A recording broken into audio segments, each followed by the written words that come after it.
नमस्कार, lead India publishers association में आपका स्वागत है। मैं हूं डॉक्टर तरुणा एस गौड़। एक न्यूज़ पोर्टल शुरू करने में कितना खर्च आता है, ये एक बेसिक सा क्वेश्चन होता है, क्योंकि आजकल बहुत सारे लोग हैं जो डिजिटल मीडिया के थ्रू पत्रकारिता करना चाहते हैं और अपना स्टार्टअप स्टार्ट करना चाहते हैं।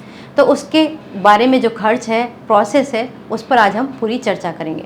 तो पहले जान लेते हैं रजिस्ट्रेशन प्रोसेस। अगर आपको एक न्यूज़ पोर्टल रजिस्टर्ड करवाना है तो एज ए कंपनी आप MSME क्लास 63 में इसे रजिस्टर्ड करवा सकते हैं। ये एक कंपनी के तौर पर माना जाएगा और इसके थ्रू आप न्यूज़ या इंफॉर्मेशन या एंटरटेनमेंट या कोई भी चीज़ आप प्रोवाइड कर सकते हैं। क्लास 63 स्पेशली न्यूज़ के लिए है, तो आप यहाँ पर एक कंपनी के तौर पर रजिस्टर्ड हो सकते हैं। तो ये रजिस्ट्रेशन प्रोसेस हुआ। दूसरा प्रोसेस है एक्सपेंडिचर का।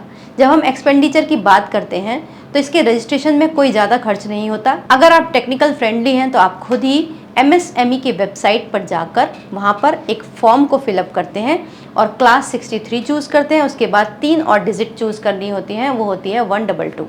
इस डिजिट को चूज़ करने के बाद आप रजिस्टर्ड कर सकते हैं ईजिली, बिना किसी निवेश या पैसे के। लेकिन अगर आपको रजिस्ट्रेशन करना नहीं आ रहा है तो आप किसी की सहायता ले सकते हैं। उसके लिए आप या तो किसी ऑनलाइन सर्विस सेंटर पर चले जाइए, या फिर आप किसी कियोस्क सेंटर पर चले जाइए, या फिर आप साइबर कैफ़े में जाकर अपना रजिस्ट्रेशन कर सकते हैं। इसके रजिस्ट्रेशन की कोई फ़ीस नहीं होती, लेकिन जो सर्विस प्रोवाइड कर रहा है आपको, वो आपसे थोड़ा बहुत मिनिमम चार्ज ले सकता है। ये रही रजिस्ट्रेशन फ़ीस के बारे में बात। लेकिन अब जब स्टार्ट हो जाएगा तो जाहिर सी बात है, उसमें आपको कुछ ना कुछ इंफ्रास्ट्रक्चर तैयार करना पड़ेगा। अगर आप बहुत छोटे स्तर पर काम करना चाहते हैं तो आपको चाहिए एक लैपटॉप और एक आपका सॉफ्टवेयर जो एडिटिंग का सॉफ्टवेयर है, और आपको एक बढ़िया इंटरनेट कनेक्शन चाहिए। उसके बाद एक आपको वीडियो एडिटर की ज़रूरत पड़ेगी। वीडियो एडिटर की जो सैलरी होती है वो आपके शहर के ऊपर निर्भर करती है, या फिर आपके सोर्सेज पर निर्भर करती है, या फिर आप खुद भी बहुत सारे YouTube ट्यूटोरियल देखकर वीडियो एडिटिंग सीख सकते हैं। तो कुल मिलाकर यहाँ पर भी जो आपका खर्च आएगा वो 10 से 15 हज़ार के बीच में आ सकता है। और जो इंफ्रास्ट्रक्चर का खर्च है वो एक अलग रहेगा, वो आप खुद जोड़ लीजिएगा। इसके बाद अब आपको ज़रूरत पड़ेगी न्यूज़ की। तो न्यूज़ भी आप दो तरह से गैदर करेंगे। एक, या तो आप जो अलग अलग डिफरेंट न्यूज़पेपर्स हैं वहाँ से खबरों को देख सकते हैं, या फिर आप जो वेबसाइट्स हैं, गवर्नमेंट की वेबसाइट हैं, जैसे PIB की वेबसाइट हो गई, वहाँ से आप खबरों को देख सकते हैं और एनालिसिस करके अपनी खबर बना सकते हैं। या फिर आप फील्ड में खुद के रिपोर्टर्स भी भेज सकते हैं। तो एक रिपोर्टर की जो सैलरी होती है वो आपके शहर पर, अगेन मैं कहूँगी कि वो फिर से आपके शहर पर निर्भर करेगी कि एक रिपोर्टर की सैलरी आप क्या दे सकते हैं, और आपके अपने बजट पर भी होगी। फिर भी कम से कम 8 से 10 हज़ार, या फिर सीनियर रिपोर्टर हैं तो 15 से 30 हज़ार के बीच में सैलरी हो सकती है। इसके अलावा आपको एक कैमरा पर्सन की ज़रूरत होगी, तो वो एक कैमरा पर्सन का जो मिनिमम सैलरी आप अफोर्ड कर सकते हैं वो इंक्लूड कर सकते हैं। तो कुल मिलाकर आपका इनिशियल स्टार्टअप जब आप करेंगे, आपको 50,000 में आप निवेश करके कर सकते हैं। इसी के साथ मैं आपको थोड़ा सा डिटेल में बताती हूँ कि MSME यानी उद्योग आधार, यहाँ पर जो आप रजिस्ट्रेशन कर रहे हैं तो थोड़ा बहुत आप इसका भी फ़ायदा ले सकते हैं, क्योंकि सरकार भी यहाँ पर रजिस्टर्ड उद्योग, उद्यम या इंडस्ट्रीज़ को लोन प्रोवाइड करती है। तो जब आप एज ए कंपनी उद्योग आधार में रजिस्टर्ड होंगे, यहाँ से भी आपको कुछ बेनिफिट मिलेंगे।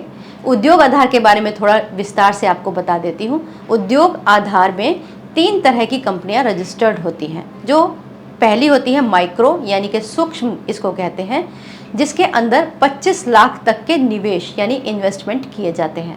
इसके अलावा एक छोटा उद्योग होता है जिसे स्मॉल इंडस्ट्री कहते हैं, उसमें मिनिमम 5 करोड़ रुपए तक का इन्वेस्टमेंट होता है उस कंपनी का।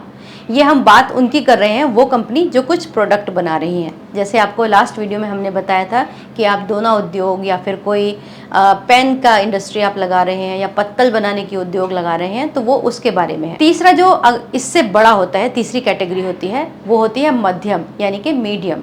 इस इंडस्ट्री में जो इन्वेस्टमेंट होता है वो 10 करोड़ होता है। तो आप इसके अकॉर्डिंग अपना एक प्रोजेक्ट बना सकते हैं और गवर्नमेंट को अप्लाई कर सकते हैं। तो उद्योग आधार के थ्रू आपको लोन मिल सकता है। जैसे कि मैंने आपको शुरू में बताया था कि 2 कैटेगरी यहाँ पर रजिस्टर्ड होती हैं MSME में। एक वो जो प्रोडक्शन कर रही हैं, दूसरी वो जो केवल सर्विस प्रोवाइड कर रही हैं। क्योंकि आप सर्विस प्रोवाइडर के तौर पर यहाँ जुड़े होंगे तो आपके लिए जो निवेश यानी इन्वेस्टमेंट की कैटेगरी है वो डिफरेंट है। सर्विस प्रोवाइडर के लिए जो इन्वेस्टमेंट का कंपनीज के लिए गवर्नमेंट ने डिवाइड किया है वो है माइक्रो कंपनीज के लिए 10 लाख का इन्वेस्टमेंट होता है और जो स्मॉल इंडस्ट्रीज हैं उनके लिए 2 करोड़ का इन्वेस्टमेंट होता है। और मीडियम की अगर बात करें तो वो 5 करोड़ तक का इन्वेस्टमेंट, उससे नीचे तक का इन्वेस्टमेंट उसमें कर सकते हैं। तो जो सर्विस प्रोवाइडर हैं वो 10 लाख, 2 करोड़ और 5 करोड़ के अंदर इंडस्ट्रीज होती हैं। वो इसके अंदर अपना प्रोजेक्ट बनाकर गवर्नमेंट को दे सकते हैं। अप्रूवल के बाद आपको लोन मिल जाता है और आप अपने जो पोर्टल है या फिर आपकी सर्विस प्रोवाइडर कंपनी है, इसके अलावा दूसरी चीज़ें भी होती हैं जैसे कंसल्टेंसी हो गया या कंप्यूटर इंस्टीट्यूट्स हो गए, उनको भी आप रन कर सकते हैं। तो उद्योग आधार के अंदर रजिस्ट्रेशन कराने के बाद आप अपना न्यूज़ वेब पोर्टल इस तरह से चला सकते हैं। तो जो मैंने आपको मिनिमम बजट बनाया उससे भी आप कम भी कर सकते हैं और थोड़ा ज़्यादा भी कर सकते हैं। कुल मिलाकर ये एक पोर्टल को चलाने का खर्च होता है। अगर आपको ये वीडियो अच्छा लगा हो तो इसे लाइक कीजिएगा, शेयर कीजिएगा और सब्सक्राइब भी कीजिएगा। वीडियो देखने के लिए बहुत बहुत धन्यवाद।